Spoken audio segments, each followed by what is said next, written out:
तुलसी अपने आंगन में रहती है। तुलसी का पौधा जब सूख जाता है तो तुलसी की जो लकड़ी होती है उसको घिसकर पानी में भगवान को लगाया जाता है। वो चंदन हरी चंदन कहलाता है। और कोई बेलपत्र का वृक्ष जब सूख जाता है और उसकी जो लकड़ी होती है उस लकड़ी को घिसकर जो चंदन बनाया जाता है और शिव को लगाया जाता है उसको शिव चंदन कहते हैं। और दोनों चंदन अपना अपना कार्य करते हैं।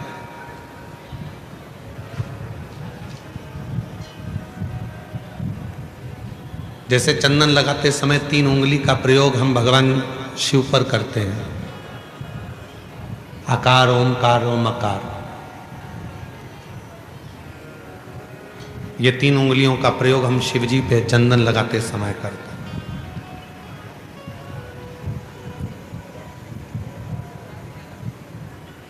शिव चंदन एक ऐसा चंदन, जब कोई बेलपत्र की लकड़ी, कोई बेलपत्र का पेड़ जब सूखता है तो उसकी छोटे से लकड़ी को हम अपने घर में रखकर उसको घिसकर शिव जी को इन 3 उंगलियों से चंदन को लगाते हैं। आकार, ओमकार और मकार, तीनों। पर इन 3 उंगली को जब हम लगाते हैं और 3 उंगली से जब हम त्रिपुंड बाबा का लगाते हैं तो उसमें जो नीचे की उंगली है मकार, जो नीचे की रेखा है मकार, हम जब चंदन लगा रहे हैं तो नीचे की जो रेखा है, एक कोई फोटो आया है, जैसे ये 3 उंगली से ये चंदन लगा, आकार, ओमकार और ये मकार।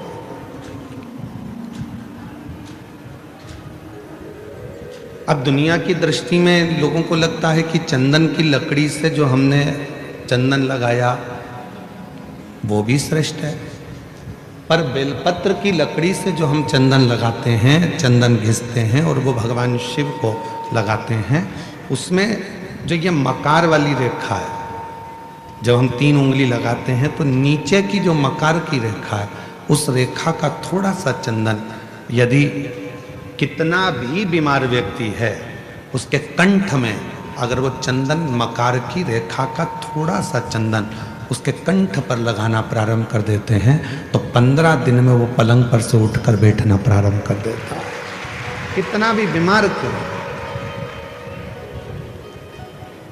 आकार, ओमकार और मकार, 3 रेखाएं हम चंदन की खींचते हैं। जैसे इसमें 3 रेखा खींची, 3 रेखा।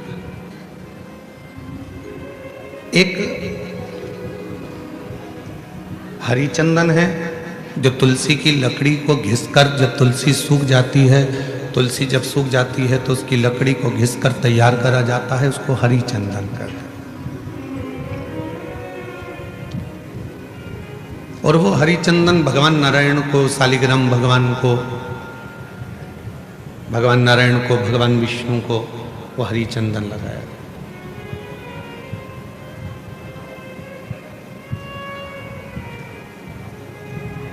हरी चंदन का लेपन किया जाता है और वो हरी चंदन भी बड़ा काम का है महाराज। जब शालिग्राम भगवान को हरी चंदन लगाते हैं, हरी चंदन का लेपन करते हैं, या एक बिंदी भी हरी चंदन की लगाते हैं, और यदि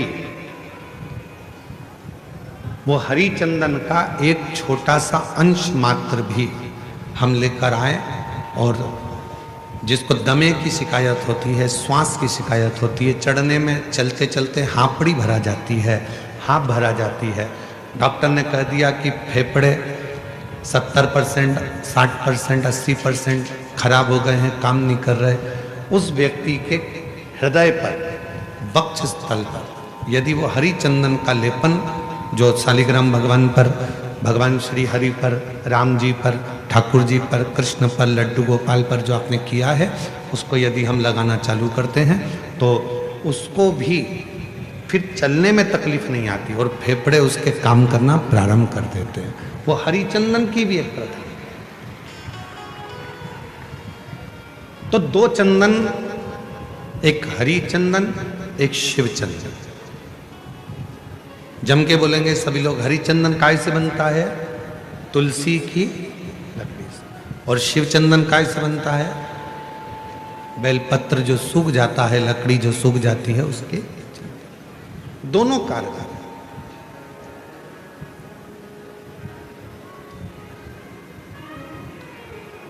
और तेरी पूजन को भगवान बना मन मंदिर आलीशान। तेरी पूजन को भगवान बना मन मंदिर आलीशान। घिस घिस चंदन तुझे लगाऊं, नित नित तुझको रोज मनाऊं। घिस घिस चंदन तुझे लगाऊं। हे भगवान, नित्य तेरे को मैं मनाऊं। घिस घिस चंदन रोज लगाऊं, नित नित भोला तुझे मनाऊं। घिस घिस चंदन रोज लगाऊं, नित नित भोला तुझे मनाऊं। तेरी पूजन को भगवान बना मन मंदिर आलीशान। तेरी पूजन को भगवान बना मन मंदिर आलीशान। बना मन मंदिर आलीशान। तेरी पूजन को भगवान बना मन मंदिर आलीशान। तेरी पूजन को भगवान। नित्य पूजन का एक फल। आज सनातन धर्म पर लोग उंगलियां उठाते हैं। आज सनातन धर्म पर लोग आक्षेप लगाते हैं कि तुम पत्थर की पूजन करते हो। आज सनातन धर्म पर लोग उंगलियां उठाते हैं कि तुम मंदिर जाते हो, जल चढ़ाते हो, पत्थर पर जल ढोलते हो। एक एक साइंस के एक एक उद्देश्य को यदि उठाकर पढ़ोगे तो पूरा साइंस हमारे सनातन धर्म की प्रधानता बताता है।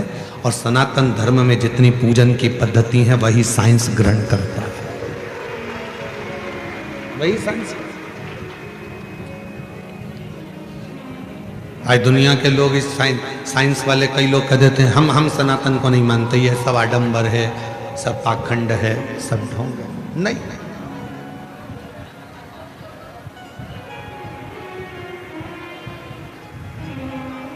एक समय ऐसा भी आता है डॉक्टर पूरा इलाज करता है, सारी दवाइयां देता है, सब कुछ करता है और आखिरी में डॉक्टर भी कह देता है कि मैं पूरी कोशिश कर रहा हूं, अब उसके हाथ में। मतलब डॉक्टर को भी मालूम है कि एक डॉक्टर और बैठा है, वो काल अधिपति महाकाल कहीं ना कहीं बैठकर इस कार्य को कर रहा है। एक और बैठा है, कोई संभालने वाला एक और बैठा है।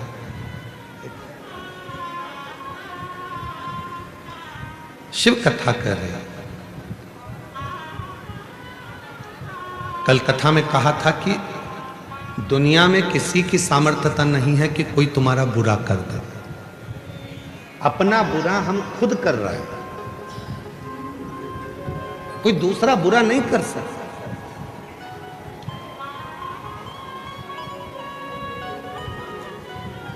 किसी की सामर्थ्यता नहीं हो सकती कि कोई तुम्हारा बुरा कर दे। हमने अपनी व्यासपीठ में भी कई बार देखा है, कई माताएं बहुत परेशान हो जाती हैं तो घर में झगड़ा करते करते, जब सास से झगड़ा होता है, ननद से झगड़ा होता है, परिवार में झगड़ा होता है, तो वो झगड़े में कह देती है ऐसी जिंदगी मेरी भगवान ना जाने क्यों पैदा कर दिया मुझे तो भगवान मार दे तो अच्छा। मतलब तू अपने आप को कोस रही है, और दिन भर में एक बार सरस्वती मुख से निकलती है तो हो सकता है कि वो तेरा बुरा होना उसी दिन से चालू हो गया।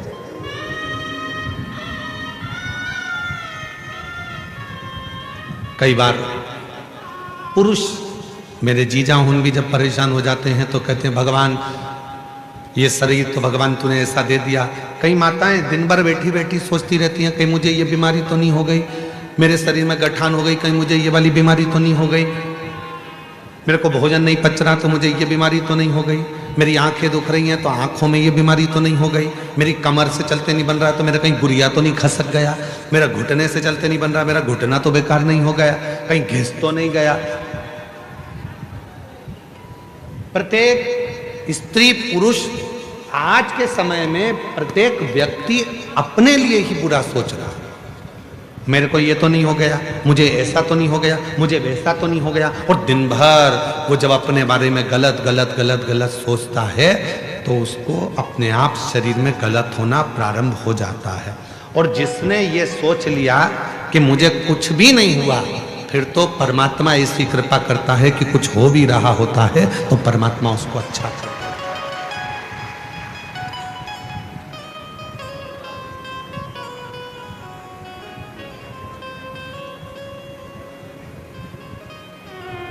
उसका प्रमाण इस कथा के मंडप में एक माता जी बैठी हुई है।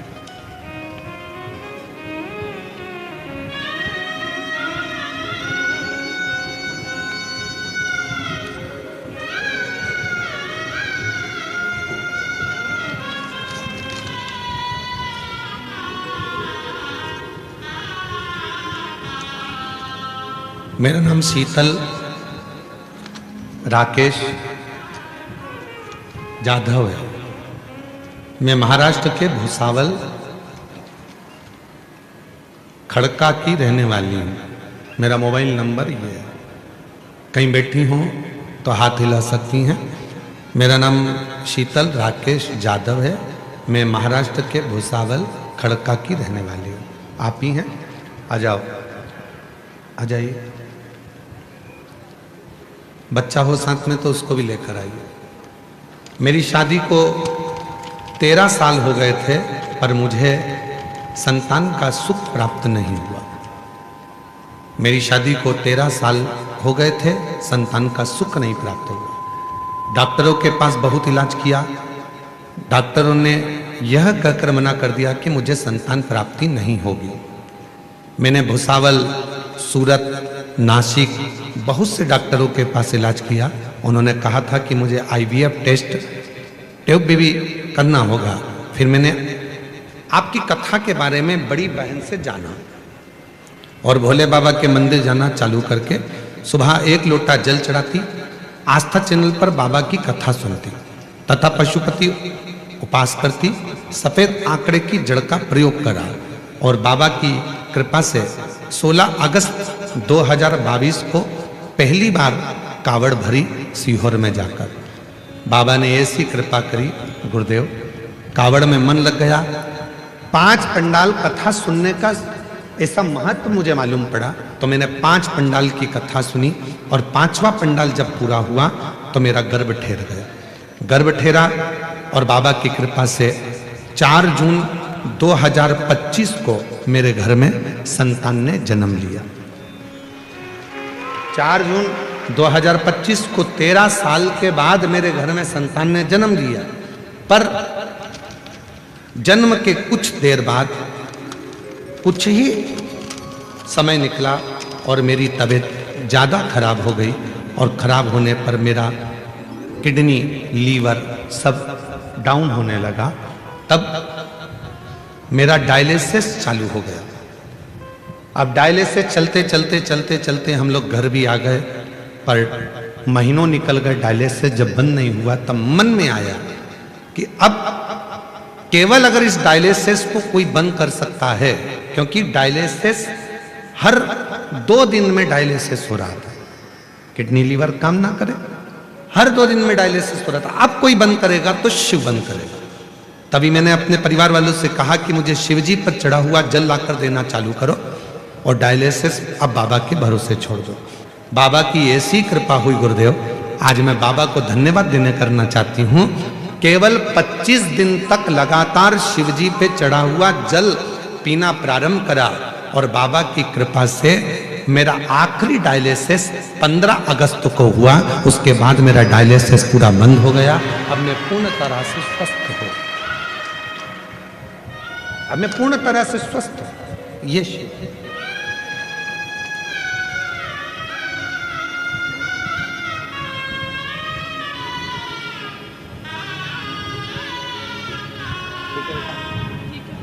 शंभू बाबू बाबा बाबा बाबा बाबा शंभू शंभू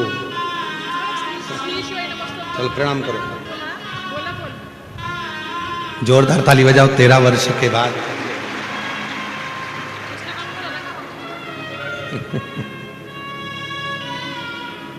बच्चे का नाम भोला रखा है इन्होंने। एक बार जोरदार ताली बजाओ।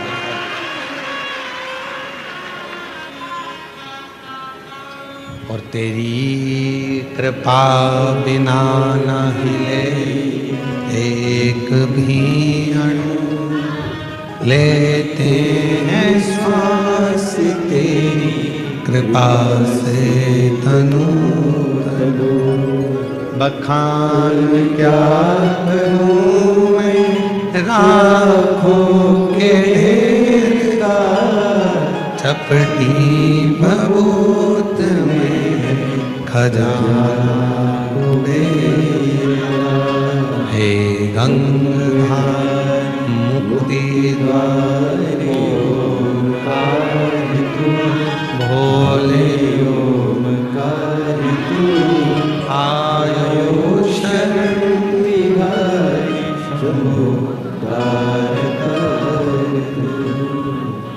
बुरा कौन कर रहा है हमारा? हम खुद। किसी दूसरे की सामर्थ्यता नहीं हो सकती जो तुम्हारा बुरा कर। बुरा कर रहे हैं हम हमारा खुद। अच्छा सोचिए, अच्छा विचार करिए, अच्छी सोच रखिए। फिर किसी की सामर्थ्यता नहीं हो सकती कि कोई तुम्हारा बुरा कर।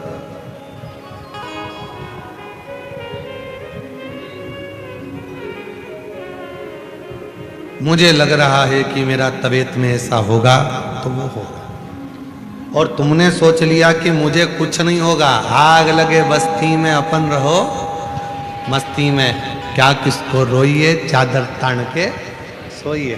तो फिर कोई तुम्हारा बुरा नहीं कर सकता, कोई नहीं कर।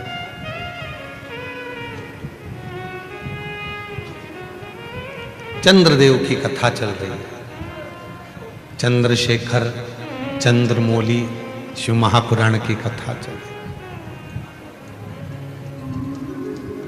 चंद्रदेव का बुरा लोग कर रहे हैं। दक्ष प्रजापति ने चंद्रदेव को श्राप दे दिया।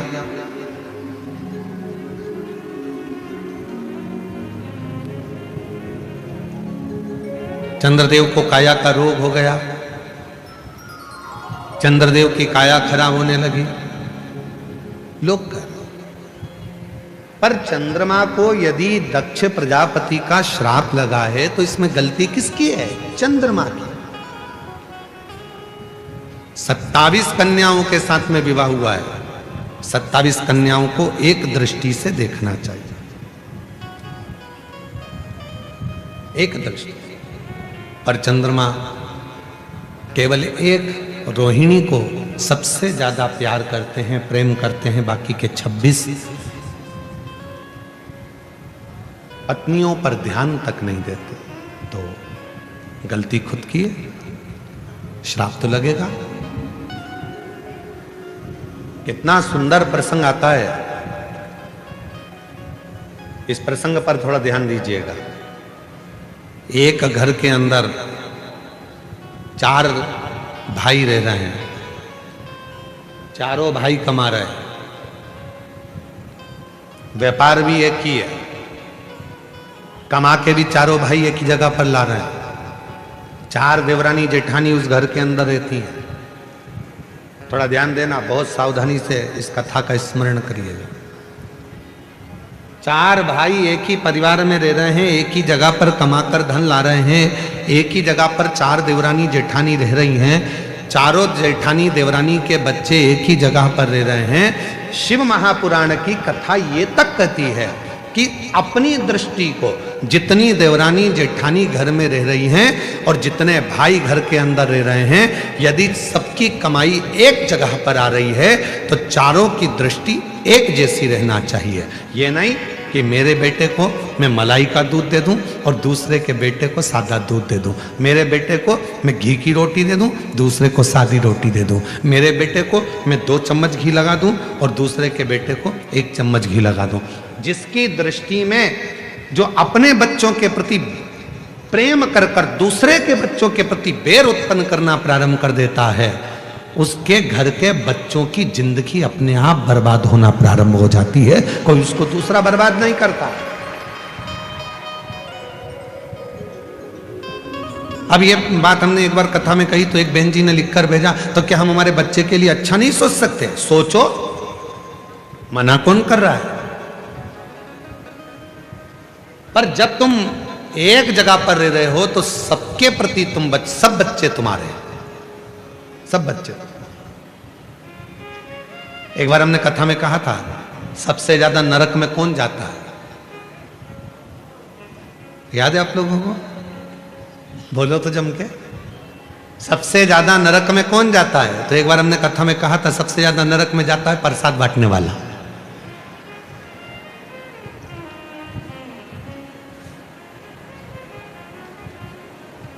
तो खूब इस पे लोगों ने हमको अपशब्द लिखकर भेजा कि बताओ, सीवर वाले महाराज ने कह दिया कि सबसे ज्यादा नरक में कौन जाता है, तो क्या प्रसाद बांटने वाला जाता है। प्रसाद बांटने वाला नरक में क्यों जाता है? तो कहा प्रसाद बांटने वाला प्रसाद कभी भी बंटता है तो अच्छी जगह पर बंटता है, धर्म की जगह पर बंटता है। मंदिर, देवालय, शिवालय, कथा, भागवत, सत्संग, संकीर्तन, तीर्थ, प्रसाद अच्छी जगह पर बंटता है। प्रसाद कभी किटी पार्टी में नहीं बंटता, प्रसाद शादी के फंक्शन में नहीं बंटता, प्रसाद 25वीं शादी की सालगिरह में नहीं बंटता, प्रसाद सिल्वर जुबली गोल्डन जुबली पर नहीं बंटता, प्रसाद धर्म की जगह पर बंटता है। और जब धर्म की जगह पर कोई व्यक्ति प्रसाद बांटने खड़ा होता है, दूसरा आया तो हाथ ऐसा होता है, और खुद के घर का पहचान वाला आया तो हाथ ऐसा हो जाता है, वो व्यक्ति नरक चले जाता है। पत्नी आई, हाथ बड़ा, बेटा आया, हाथ बड़ा, कोई दूसरा आया, हाथ छोटा, सबको ऐसे ऐसे ऐसे ऐसे दे रहे। तो जैसी पत्नी आके खड़ी हुई तो मुट्ठा भर के दे दिया, बेटा आया तो मुट्ठा भर कर दे दिया, कोई आया परिचित भाई आया, काका आया, काकी आई तो उन्होंने पस भर कर दे दिया। पर उसने ये नहीं सोचा कि हम धर्म की जगह पर खड़े होकर प्रसाद में भेदभाव कर रहे हैं। जब हम प्रसाद में भेदभाव कर रहे हैं तो वो परमात्मा की दृष्टि में रहेगा और हमको नरक भोगना पड़ेगा।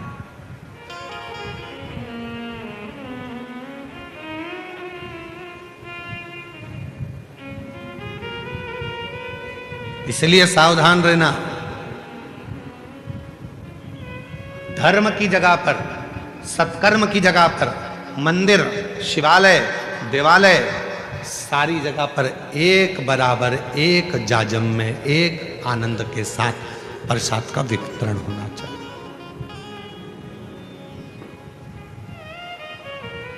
एक जगह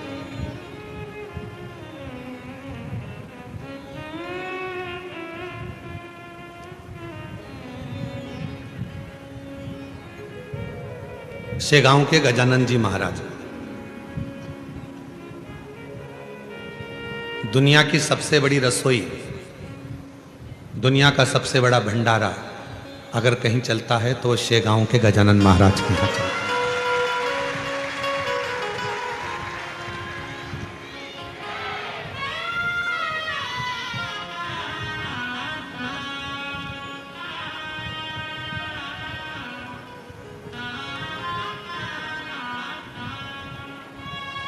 लगभग 28 साल पहले की बात है।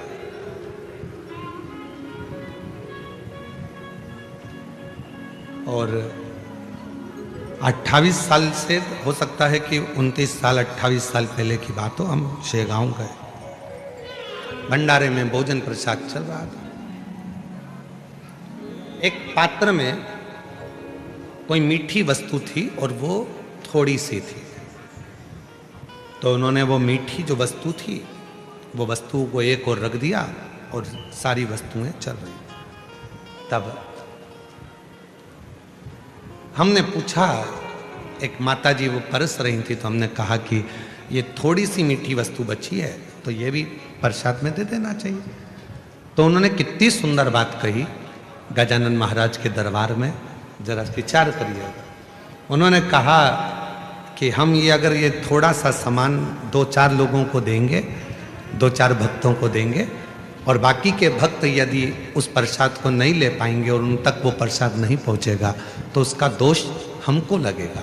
इसलिए जब एक जाजम पर गरीब हो, अमीर हो, पैसे वाला हो, बड़ा हो, छोटा हो, जब एक जाजम पर बैठकर एक साथ भोजन कर रहे हैं तो उनकी भोजन की थाली में भी एक जैसा भोजन जाना चाहिए। वो गजानन महाराज का एक जैसा भोजन, उसमें भेद नहीं होना चाहिए। कहां खड़े हो धर्म की जगह पर, कहां खड़े हो सत्कर्म की जगह पर, और वहां पर भी अगर हम भेद करें तो फिर परमात्मा हमको दंड तो देगा। इसीलिए पहले भी कहा, मत बुरे कर्म कर बंदे वरना पछताएगा, भगवान की आंखों से तू बच नहीं पाएगा, तू बच नहीं पाएगा। अरे ओ अज्ञानी मत करना गानी, अरे ओ अज्ञानी मत करना गानी, तेरे कर्म का फल भी तो ही पाएगा, जैसा किया तूने तेरे आगे आएगा। मत बुरे कर्म कर बंदे वरना पछताएगा, भगवान की आंखों से तू बच नहीं पाएगा, तू बच नहीं पाएगा। अरे ओ अज्ञानी मत करना गानी। समभाव, समदृष्टि, सम विचार, सम सोच, समभाव रखिए।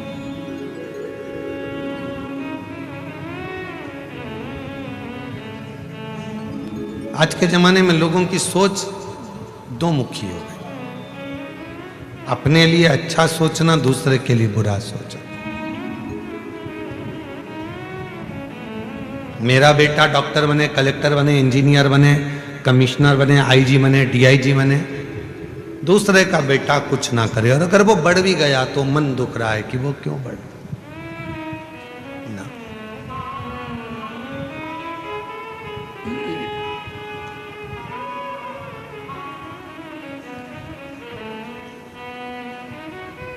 कितना सुंदर संवाद है शिव महापुराण की कथा में। तुमरुका जी चंचुला देवी से कहते हैं, चंचुला, जिस नारी के मन में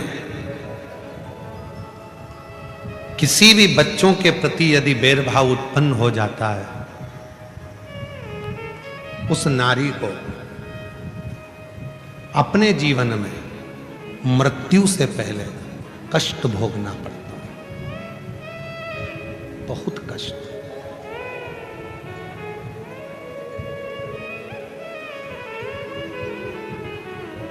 उठाओ पूरा रामचरितमानस का चरित्र। राम जी के जाने की कथा मिलती है रामचरितमानस में कि राम जी ने सरयू जी में समाधि।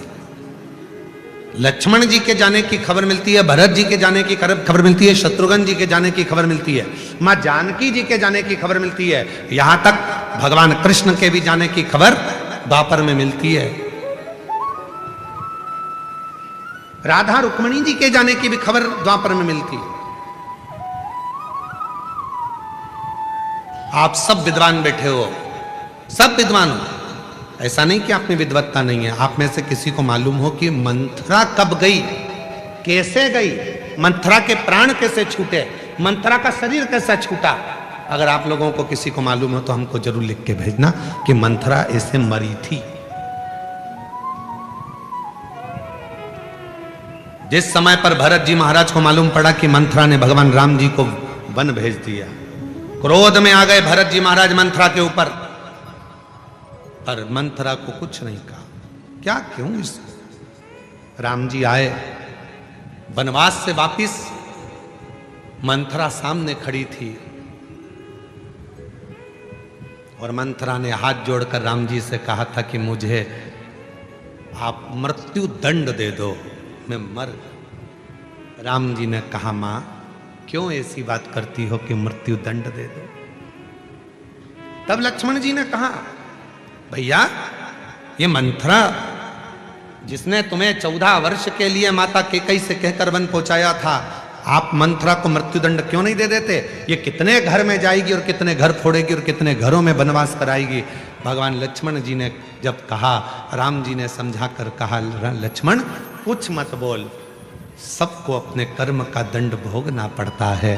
इस मंथरा को अगर मैं मृत्यु दंड दे भी दूंगा तो ये तुरंत मर जाएगी, पर इसके कर्म का भोग अभी इसको पृथ्वी पर रहकर भोगना पड़ेगा। जब मौत आएगी उससे पहले इसको भुगतना पड़ेगा। ये मृत्यु का कर्म है,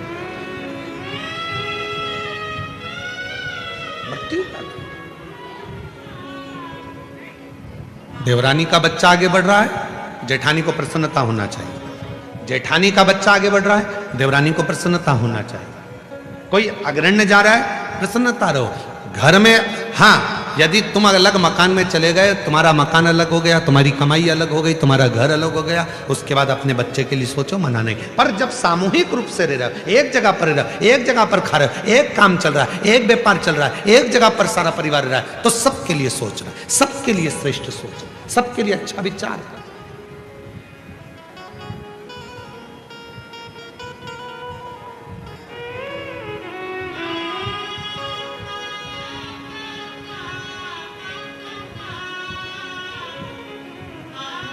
सबके लिए एक स्नेह, सबके लिए एक प्रेम। पर दुर्भाग्य की बात तो यह है कि आज का जमाना इतना विचित्र हो गया कि लोग केवल परिवार तो परिवार, पृथ्वी पर एक साथ रह रहे हैं। ये घर है हमारा पृथ्वी, ये पृथ्वी हमारा नगर है, पृथ्वी हमारा घर है, इस पृथ्वी पर हम एक साथ रह रहे हैं। इसमें भी हम भेद करे जा रहे हैं। कोई कहता है ये ब्राह्मण है, कोई कहता है ये क्षत्रिय है, कोई कहता है ये वैश्य है, कोई कहता है ये शूद्र है।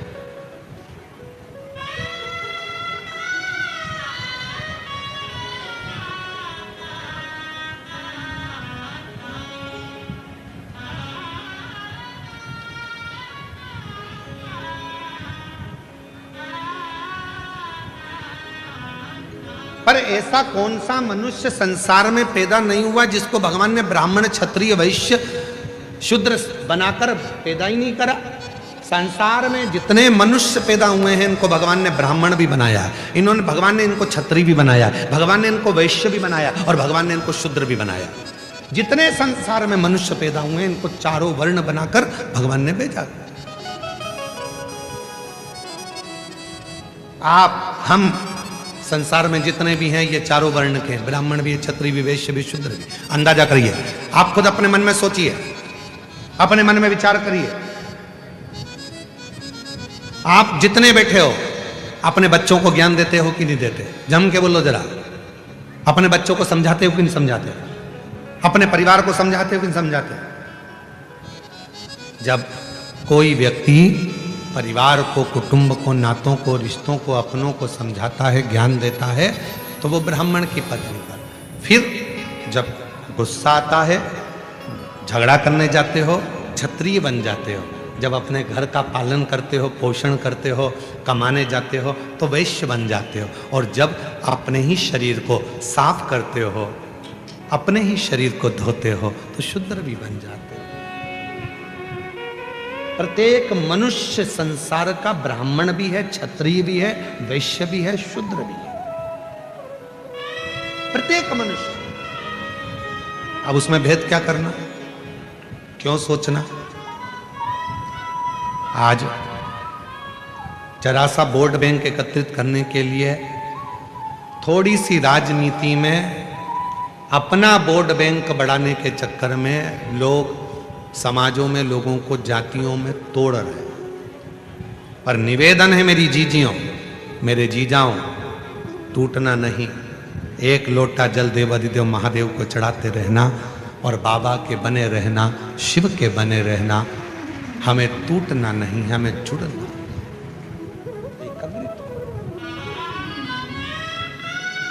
कौन पूछा तुमसे? एक मंडप के नीचे, एक पंडाल के अंदर बैठे, आप में से कोई ब्राह्मण होगा, आप में से कोई क्षत्रिय होगा, आप में से कोई वैश्य होगा, आप में से कोई शूद्र होगा। एक मंडप के अंदर बैठे, कोई किसी से नहीं पूछता कि तुम कौन हो। पानी पिलाने वाला नहीं पूछेगा, भोजन कराने वाला नहीं पूछेगा। भोजन के मंडप में जाना और जहां पर ये भुसावल की समिति भोजन करा रही है वहां जाकर आप भोजन करना। कोई नहीं पूछेगा कि आप ब्राह्मण हो, क्षत्रिय हो, वैश्य हो, शूद्र हो। वहां तो ये एक बात पूछेंगे, कथा में आयो, कथा सुनने आए, शिव जी के भक्त हो। वहां पर केवल एक आवाज निकलेगी, श्री शिवाय नमस्तुभ्यम। वहां ये नहीं पूछा जाएगा कि कौन ब्राह्मण, कौन क्षत्रिय, कौन वैश्य, कौन शूद्र। वहां तो ये पूछा जाएगा, आप भूखा? भूखे को भोजन, प्यासे को पानी, जय बाबा बता। वहां तो केवल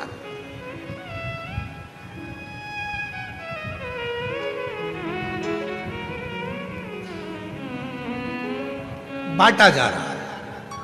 आज समाजों को तोड़ा जा रहा है, जातियों में विभाजित किया जा रहा है।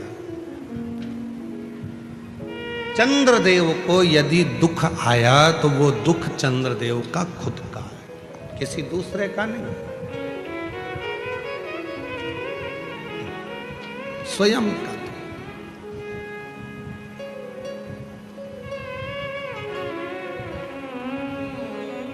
अब देखिए चंद्रदेव ने दुख कैसे प्राप्त करा, जरा ध्यान देना इस कथा पर। चंद्रशेखर चंद्रमौली शिव पुराण भुसावल में चल रही है, ध्यान दीजिए। दुख कैसे प्राप्त करा चंद्रदेव ने? देवताओं की सभा लगी थी,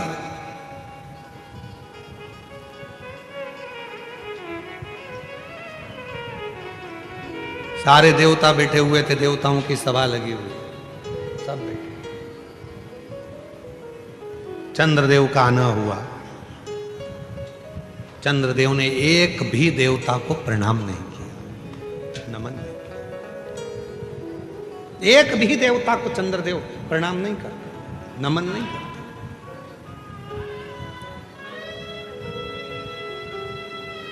चंद्रदेव को भगवान विष्णु को प्रणाम करना था, ब्रह्मा जी को प्रणाम करना था, इंद्र को प्रणाम करना था।